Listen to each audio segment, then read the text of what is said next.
problems may be very familiar to all of you, but the emphasis of this project is trying to address what's happening with immigrant workers, immigrant low-wage workers in Philadelphia. Many of them are receiving services at this time from different immigrant rights groups, legal services like CLS and Justice at Work, and may have some ancillary benefits from progressive unions like Unite Here, SEIU, the locals of SEIU, AFL-CIO, some other groups depending on particular sectors like Domestic Workers Alliance, Philly Workers Association, Philipposh, etc. But really we're still seeing a tremendous amount of wage theft, discrimination, occupational illness, and injury that are prevalent in other low-wage workers sectors, but based on the fact that there is an additional fear of ICE retaliation and other basic language barrier access issues, even if there are remedies available, there's a tremendous number of access issues that arise in the context of immigrant workers. One area or one avenue for a solution that's been pursued elsewhere outside of Philadelphia is the creation of a worker center or utilization of various worker center models.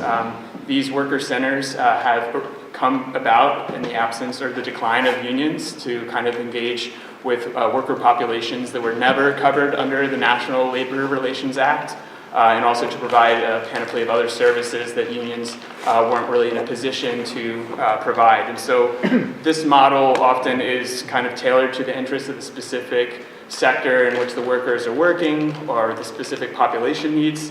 We see nationally worker centers that give Know Your Rights trainings, legal services, language classes, various housing initiatives, things like that, but the preponderance of them all have some centerpiece of organizing and leadership training so that where traditional legal avenues fail or don't do enough or unions are not available as a possible solution, that additional action can be taken. And why I'm here today is the success of any worker center really depends on the buy-in of the community and really getting as much feedback about what's sensed as the needs within that particular community. And so where I would like to kind of open it up for feedback is to just see what you think based on that description of what a worker center is and can be compared to what's available now, what you would think of as the benefits of having a worker center in Philadelphia, what all of you think is the single most, or the largest unmet need in the immigrant population, or particularly the immigrant worker population, and then to get a sense of what other organizations in Philadelphia you're aware of that you think that we should be talking to and bringing into the fold for this kind of project, and what other sort of supportive role this chapter could have in making a worker center in Philadelphia that would be addressing the needs of immigrant workers a success.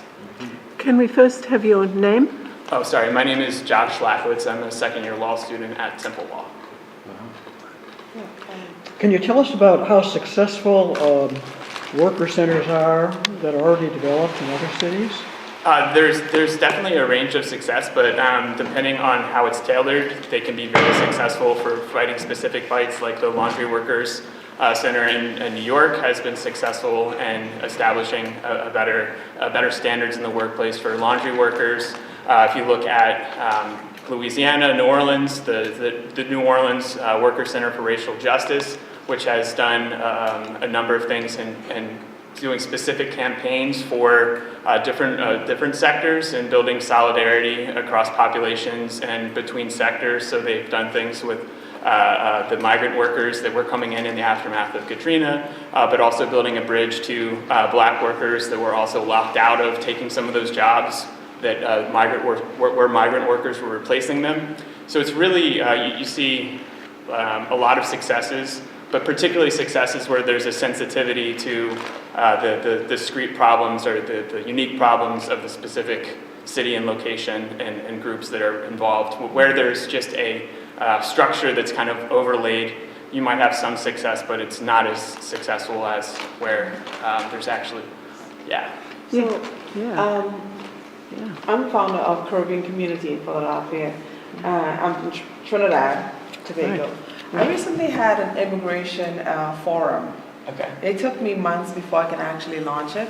And when I did, I had the Office of Immigrant Affairs and many other people involved, stakeholders.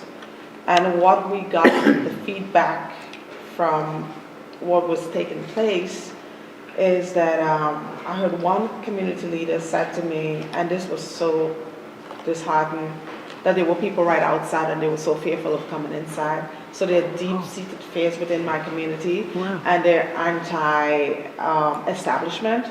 And it's been going on so long, and we haven't addressed the immigration problems. I think people think social media is a way of addressing problems, and since our current president is here, people get all these erroneous information, they walk away with it. I recently met someone who confirmed 2 years she's been in hiding, 2 years. I met her up in the store, and she said, it's been difficult for me for the last 2 years. She was at my forum, and she said, this helped me a little bit. I've been praying for 2 years, and it's just a whole lot of backstory with her life that I saw. And just to hear, I was in tears. As soon as I walked in, somebody gave me a story about healthcare, and they didn't want to blast it out to everyone. They just wanted to tell me.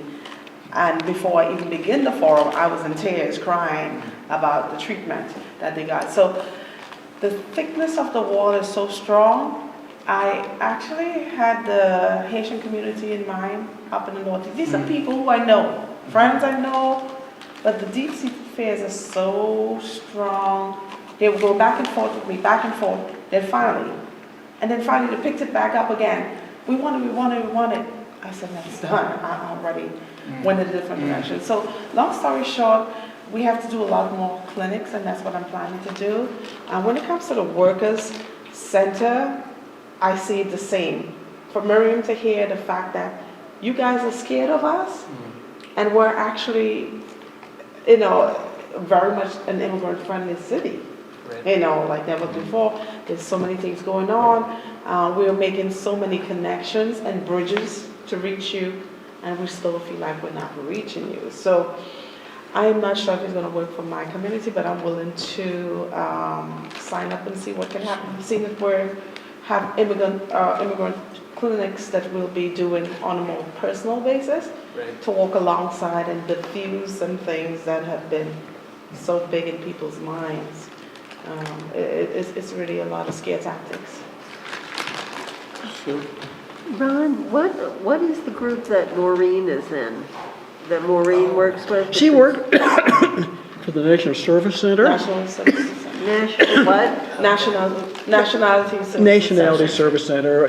We're interested in immigrants, and actually we've adopted an immigrant family. What strikes me is how broad your goals are. And there's probably 15 or 20 different organizations in Philadelphia already that try to address a lot of these. Right. Are you making progress toward maybe some goal that might be unique?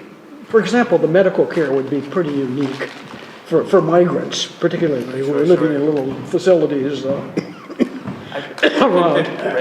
right now, I would say that we're in the earliest phases of this. Excuse me. And so we're keeping an eye towards what worker centers have done elsewhere, with a sensitivity to how collaborations can arise, where we acknowledge that referrals to other pre-existing organizations may end up being the best avenue for making sure that there's not duplicate services and unnecessary, resources being expended unnecessarily.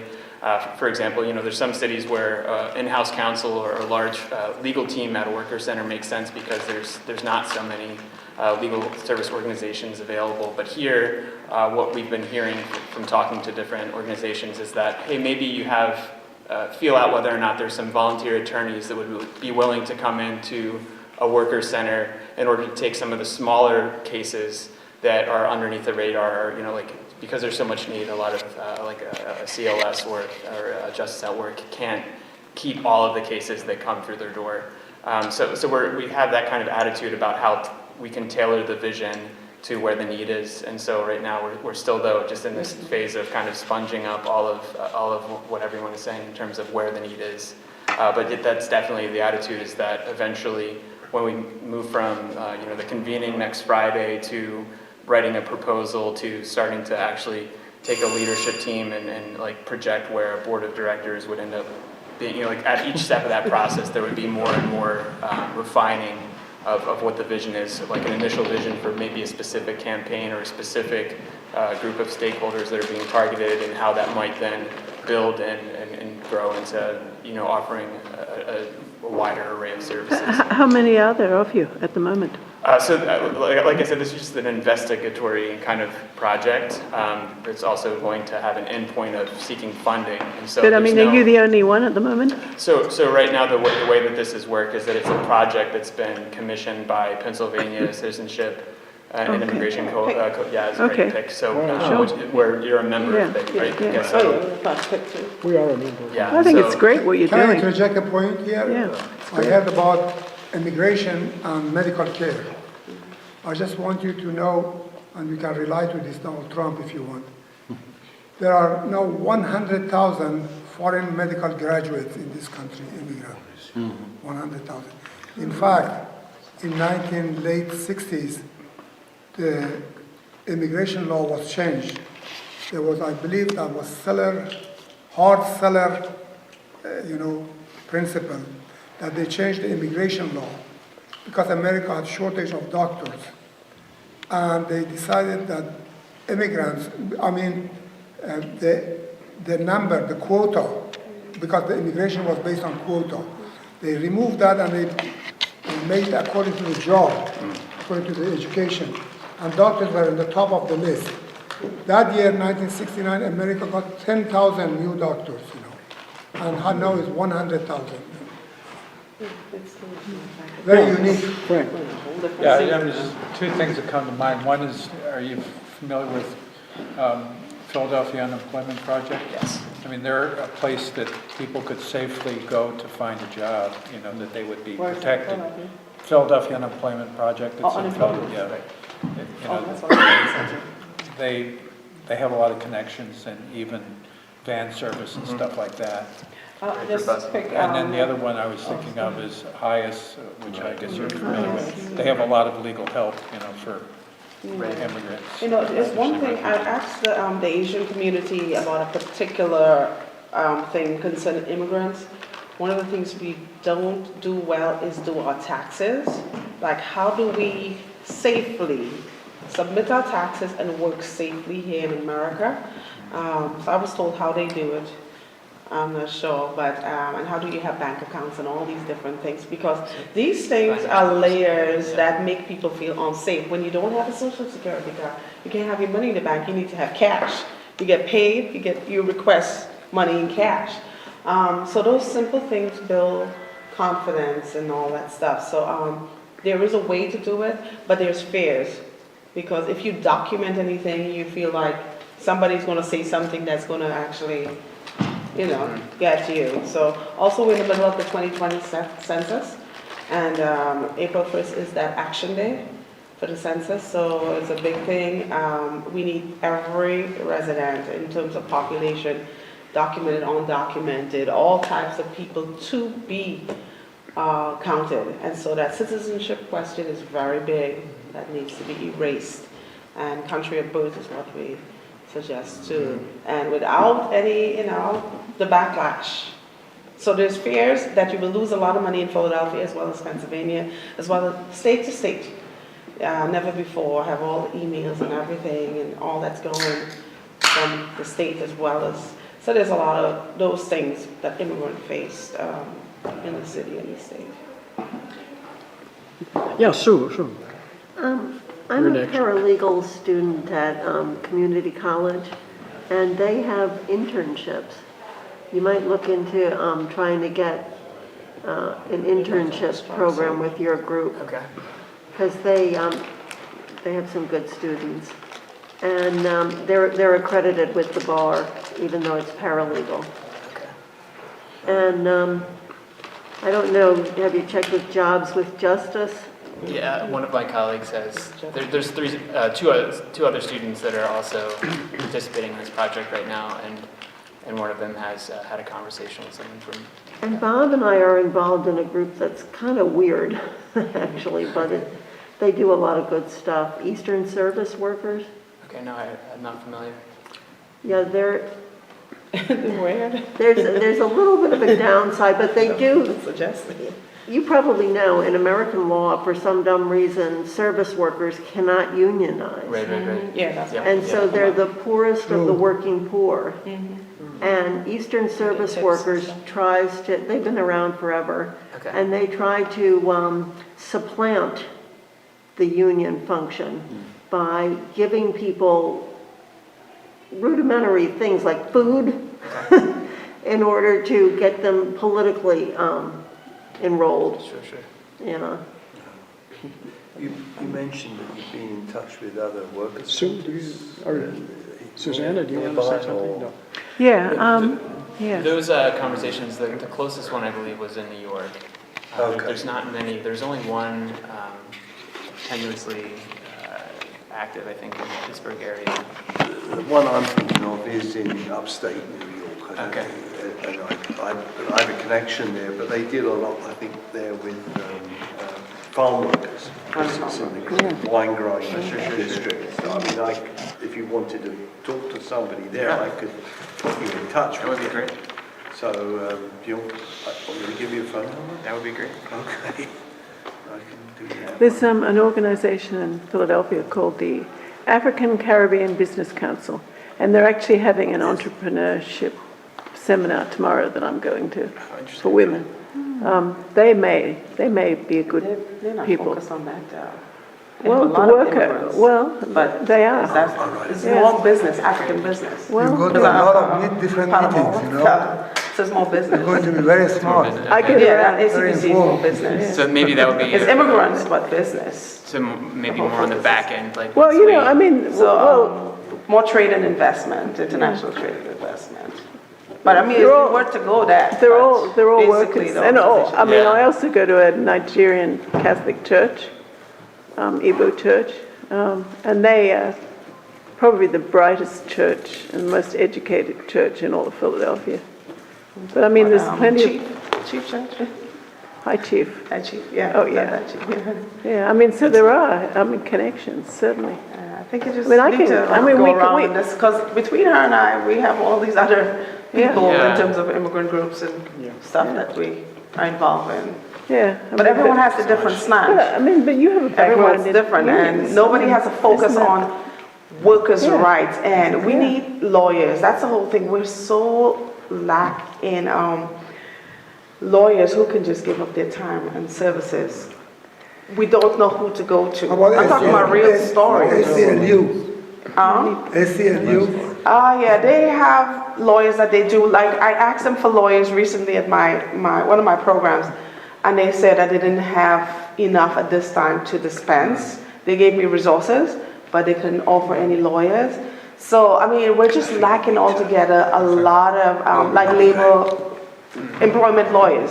You might probably want to enlist employment lawyers, you know, to do something that around the whole, because we can't be unionized, so. I agree. I think there's actually a need for a group like yours where I you think can it's recruit great. lawyers. Yeah. And if I ever organized this setting, I would go to the ACLU and get advice as to Yeah. what groups need it.